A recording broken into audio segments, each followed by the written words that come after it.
Kristus yang baik, bantulah kami agar kami mampu tumbuh menjadi tanaman yang baik walaupun banyak ilalang di sekitar kami. Amin. Bapa kami yang ada di surga, dimuliakanlah namamu, datanglah kerajaanmu, jadilah kehendak-mu di atas bumi seperti di dalam surga. Berilah kami rezeki pada hari ini, dan ampunilah kesalahan kami, seperti kami pun mengampuni yang bersalah kepada kami, dan janganlah masukkan kami ke dalam pencobaan, tetapi bebaskanlah kami dari yang jahat. Amin. Atas nama Bapa dan Putra dan Roh Kudus. Amin. Sekarang kita mendengarkan firman Tuhan. Halo anak-anak semua, tadi sudah dibuka dengan Kak Jun ya. Sekarang bertemu dengan saya, Kak Flo. Kakak di sini akan membacakan bacaan kitab suci minggu ini. Bacaan kitab suci minggu ini Matius bab 13 ayat 40 sampai dengan 41. Maka seperti lalang itu dikumpulkan dan dibakar dalam api, demikian juga pada akhir zaman.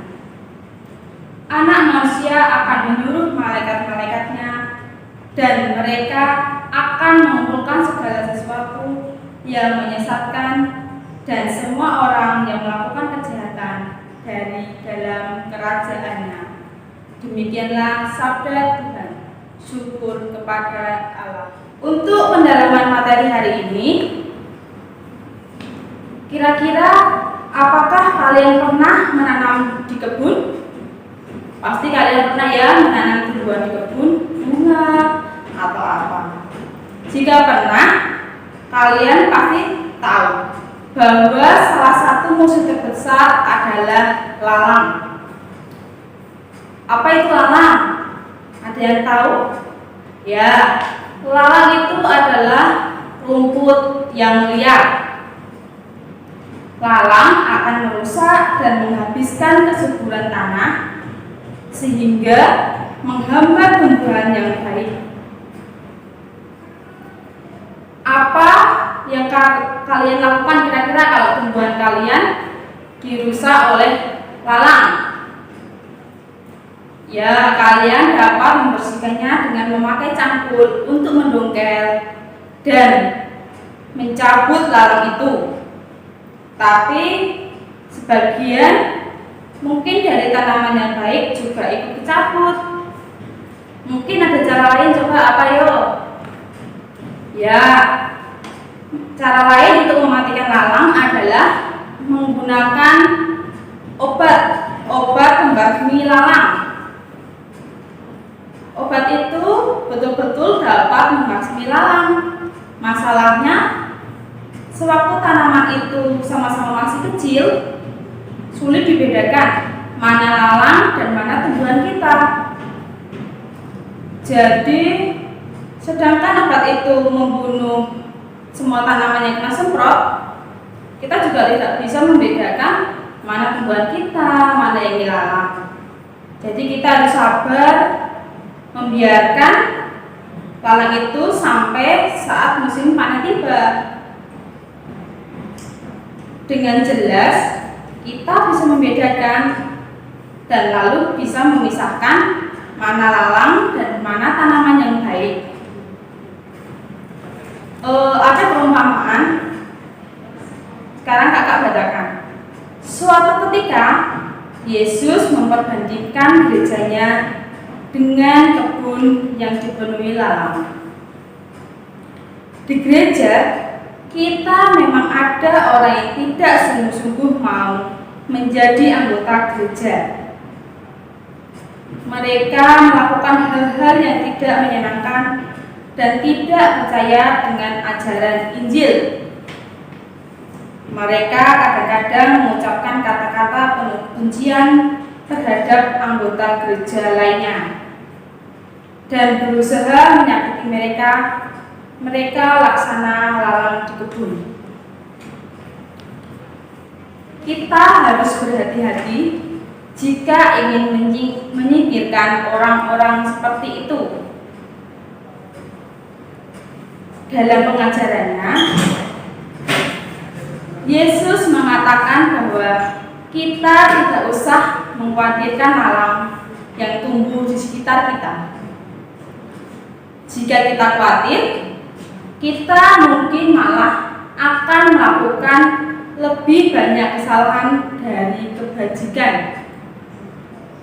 Dia meminta agar kita menyerahkan malam itu pada penghakiman Allah, dan kita harus lebih berkonsentrasi pada apa yang Allah kita inginkan, yaitu menghasilkan buah yang baik. Dalam kehidupan bersama, kita mesti sabar dan tekun dalam kebaikan.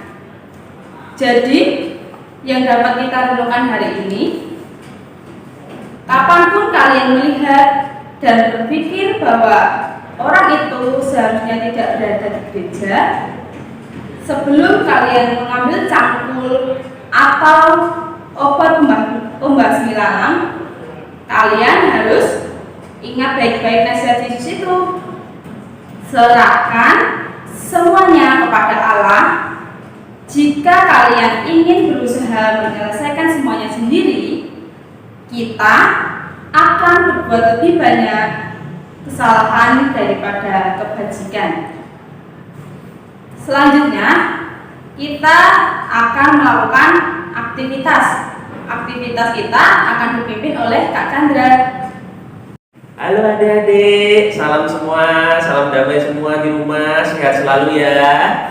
Mari kita mulai kegiatan kita hari ini, kegiatan biak kita kali ini, yaitu aktivitas bersama saya, Kak Chandra. Untuk kegiatan biak kali ini, kita akan menyediakan peralatan sebagai berikut ini. Yang pertama, yaitu lembar gambar yang diberikan oleh kakak-kakak biak. Ada dengan gambar Tuhan Yesus di atasnya, dan gambar ilalang dengan gambar iblis di pojoknya. Lalu lembar kedua yang berisi kata-kata, berbagai macam kata. Ada kata-kata beribadah, mencuri, menolong teman, berbohong, dan lain-lain. Kemudian kalian juga perlu menyediakan lem dan juga gunting. Nah, untuk cara melakukan kegiatan kita kali ini, yang perlu kalian lakukan pertama adalah menggunting kata-kata yang ada di lembar ini sesuai bentuknya, yaitu kotak-kotak ini menjadi kecil-kecil ya. Kak Chandra akan berikan contoh. Pertama, siapkan gunting, potong kecil-kecil sesuai kotaknya.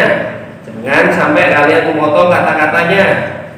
Pastikan memotong di luar garis titik-titik ini, jangan sampai melewati batas garis kecil-kecil yang ada di luar kata ini ya. Nah, setelah dipotong jadinya kecil-kecil seperti ini ya. Kemudian setelah selesai dipotong, kita kembali ke lembar yang ada gambar Tuhan Yesus dengan ilalangnya tadi. Sekarang, untuk kata-kata ini tadi kalian kelompokkan. Seperti contohnya ini, ada kata-kata beribadah. Untuk kata-kata beribadah menurut kalian adik-adik, itu termasuk kegiatan yang baik atau yang buruk yang menghalangi perkembangan adik-adik di rumah? Beribadah, baik atau buruk? Baik, tentunya beribadah kepada Tuhan Yesus adalah suatu kegiatan yang baik untuk pengembangan diri kalian masing-masing. Nah, kalau sudah tahu beribadah itu kegiatan baik, kalian ambil lem sedikit, lalu tempelkan, beri lem sedikit di belakang katanya tadi yang sudah dipotong kecil-kecil. Kemudian adik-adik tempel di kolom yang atas ya. Pastikan gambar tulisan katanya tidak menutup wajah Tuhan Yesus ya. Di bawah, tepat di bawah wajah Tuhan Yesus, seperti ini ya, seperti ini adik-adik. Terus kemudian ada kata-kata mencuri. Nah, kira-kira menurut kalian mencuri itu kegiatan yang baik atau yang buruk adik-adik? Jelas buruk, karena mencuri itu merugikan orang lain, karena mengambil barang orang tanpa izin. Tentunya orang yang diambil barangnya sedih. Jadi mencuri itu adalah kegiatan yang buruk. Kalian beri lem di belakang kata mencuri ini, kemudian tempelkan di kolom yang bawah yang ada gambar ilalang dan iblisnya. Kalian tempel tepat di bawah gambar iblisnya ini. Jadi mencuri itu kegiatan yang jelek, yang buruk. Kemudian ada kata-kata membaca kitab suci, baik atau buruk? Jelas baik, karena membaca kitab suci adalah kegiatan wajib untuk beribadah. Kalian ambil lem lagi, oleskan sedikit saja di belakangnya, jangan banyak-banyak, karena kalau terlalu banyak nanti jelek hasilnya. Kemudian tempel itu di kata-kata beribadah tadi, bawahnya persis seperti ini.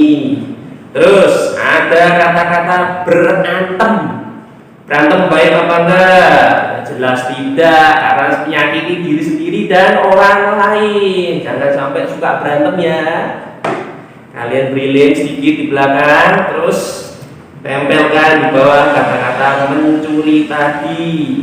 Nah, seperti ini contohnya ya adik-adik di rumah. Kalian terus tempelkan, untuk tiap kolom diberi 2 kata saja. Kalau sudah 2 kata, kalian pindah ke kolom berikutnya. Terus seperti itu sampai habis semua ya kata-kata yang tadi diberikan oleh kakak-kakak ya. Sekian dari adik, semoga kalian sehat selalu di rumah. See you. Ayat emas minggu ini, janganlah kamu menghakimi, maka kamu pun tidak akan dihakimi. Dan janganlah kamu menghukum, maka kamu pun tidak akan dihukum. Ampunilah, dan kamu akan diampuni. Lukas bab 6 ayat 37. Nah, sekarang kita akan menutup aktivitas kita hari ini dengan doa penutup yang akan dipimpin oleh Kak Jul. Bagaimana perasaannya adik-adik setelah mendengarkan firman Tuhan dan membuat aktivitas yang diberikan oleh Kak Chandra? Senang.